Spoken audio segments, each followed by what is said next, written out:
everyone, welcome to my channel. If this is your first time here, let me introduce myself. I'm Lara, adoptee and adoption wellbeing researcher.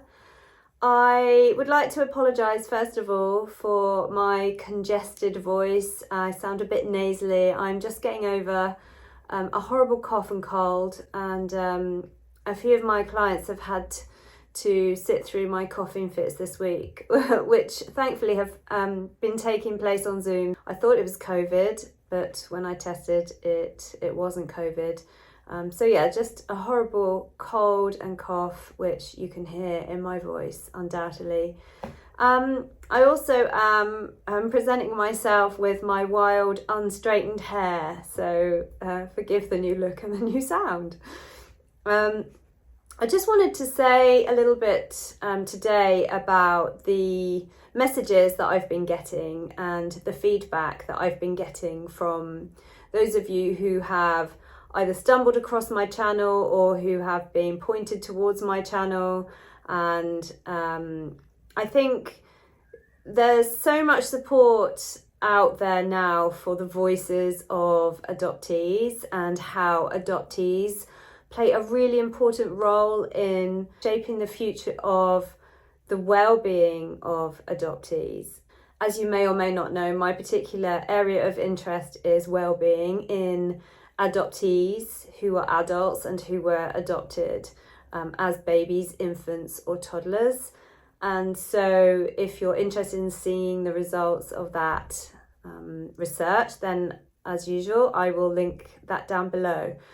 But I think what is happening at the moment, and more especially, I say more especially, I don't know, but here in the UK certainly, there are lots of adoptee voices now beginning to be heard. And on the end of my last video, I mentioned how last month, National Adoption Week here in the UK, towards the end of October, there was a conference which I attended, and the first day of that conference was all about adoptees and adoptee voices, and it was such an emotional day. There were so many people that attended that, and several who spoke who were brilliant speakers.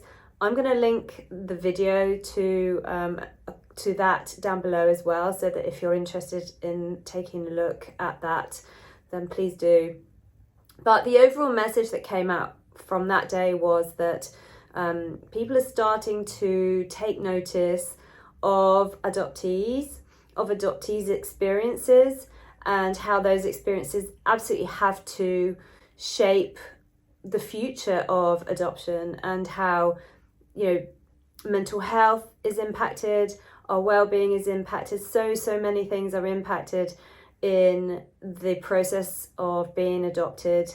And a lot of this has really gone under the radar and not really been spoken about until now. So it's amazing to be part of that. And so I'm getting lots of messages and comments from people saying how amazing it is for them as adoptees, or for them as people who are in relationship or have been in relationship with an adoptee, to listen to some of this.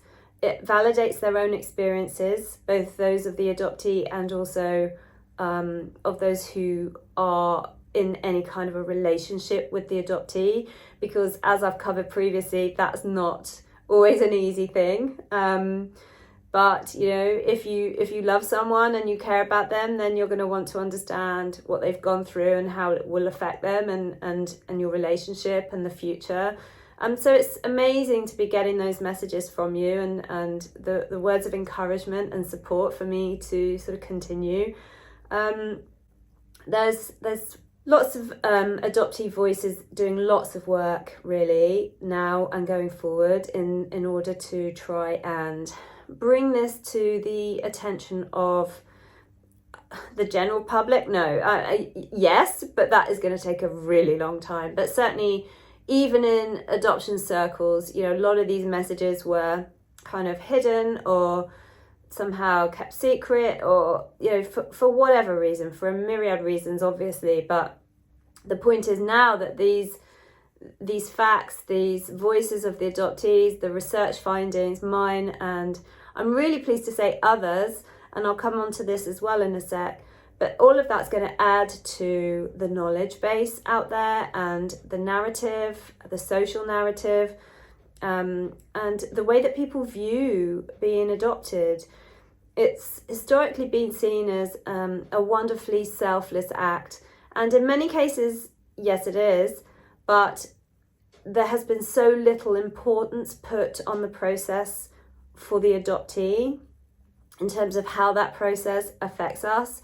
And so, our chances of achieving a happy life, our chances of achieving well-being, our chances of minimizing depressive thought, suicide, all of those things, as we know, sadly, very overrepresented in adoptee circles.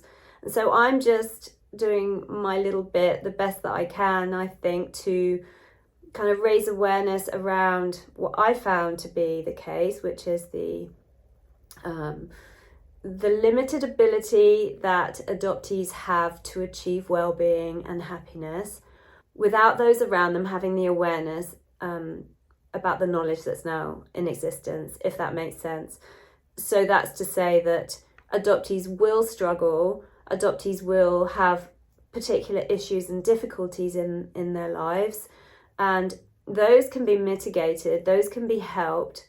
The adoptee can be helped to achieve well-being if the people around them take note and educate themselves on how to help and support the adoptee through their lives, certainly their early lives and their adolescence, as they enter young adulthood, and there are things that can be done. Certainly there are lots of us pushing for therapy as standard and free therapy as certainly from my research, what I found to be the case was as they enter young adulthood, that sort of teenage time, as we start to look at our own identity and figure out who we are in the world, how we can answer those questions as adoptees, and as adoptees who in some cases have no knowledge of our roots and of our heritage and genetic history. So that's very, very challenging for us. So to have counselling and therapy through that time is absolutely vital. But also, as many adoptees pointed out, that needs to continue throughout life, because being adopted isn't a one-time event, and it also isn't a one-time event in terms of its impact that takes us through to the age of 18. Most of us are experiencing the impact of the adoption for all of our lives, throughout all of our lives. And there will be different things that happen throughout our lives, different triggers and situations that we have to navigate, and our adopted status would impact how well or less well we're able to deal with those situations. So lifelong support for adoptees, I believe, is absolutely crucial. And it's something that many of my peers and people in this kind of adoptee awareness space are pushing for. So I don't know, how that's going to turn out, but there's momentum, and that's the most important thing. I also just wanted to say how it's been really eye-opening to me to hear from people in support of the lesser known trauma that is experienced by people who were adopted at near birth. Again, we know about my term vanilla baby, but we know about the blank slate theory.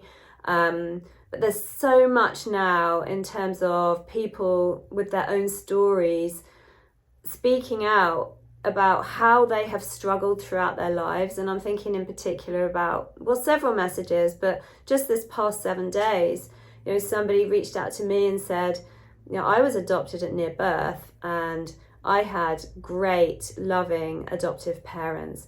Why is it that I struggle? Why is it I have struggled and still struggle into adulthood? And, this is, for me, that's the real example of the separation trauma we know that there's pre-birth experience, so in utero or pre-birth memory, genetic memory as well comes into it. So there are experiences that affect us our whole life that people don't think about, and that they think that the life story starts the moment that they're handed that little bundle. But already that little baby has a whole host of experiences, and these experiences contribute to their adjustment, their psychological adjustment, to their attachment throughout their lives, all of these sorts of things. So it's really important to highlight that. In some way, you kind of the narrative is, if a child's been through the care system, then they're going to bring with them some maladjustment, some kind of difficulties, and of course that's hugely traumatic for many children to have navigated that, and then to go on to be adopted, albeit loving parents. But the experiences of that child shouldn't be underplayed in any way. But what's so important for me personally, as was my own experience, and also, as I'm saying, so many of you, is that those of us that were adopted at near birth also go on to have lots and lots of issues of adjustment, issues of attachment, feelings of invalidation, etc. So for me, it's great to hear those messages, and if you feel like commenting down below, if this is you, if that was something that you have experienced, then please do comment, because the more that we talk about this, the better chance that we have that people will hear, listen, and eventually understand and change the narrative around adoption and what it means to have been adopted, in the understanding that there's more to creating a happy life than just providing a safe and loving environment after the adoption. As I said about research, when I carried out my research, I was really saddened actually to find that there was so little research around adults who had been adopted. Most of the research tend to focus on children and that kind of thing, and of course that's important, but what is important, certainly in my own life and in the people that I have worked with, is how well-being is experienced in the adult who was adopted. And so there was so little research around that, especially coming from the UK. It was really disheartening, actually. There's more in North America. They have more research that has been carried out over the last few decades. And in the UK, it's really lacking. I am hoping that my own research will add to that in the not too distant future. I know that there's other research that's being carried out, and I mentioned How to Be Adopted as one of the best online resources and support groups. They're based in London, but they're online and amazing in terms of support and putting out the voices of adoptees for others to hear and be part of that community. But there's also research coming from there, and then other research that I know is planned that came out again on National Adoption Week conference. So it's really amazing to see this research happening now, because it's been so lacking, and this whole thing just hasn't been in the spotlight at all, and it does feel as though that's starting to change. So I just want to say thank you for your support, and thank you for your comments and for reaching out and helping me to know that these videos make a difference in some small way. What I'm here to do is to try and help people feel validated in their experiences, to improve the chances of adoptees now and into the future, to improve their chances of achieving well-being. So that's what this is all about, really. This channel is to try and do my little bit to kind of help with that. So thank you for watching. It really does mean a great deal. Thank you for subscribing, for liking, and for telling your friends and colleagues. And I look forward to seeing you on the next one. Thank you.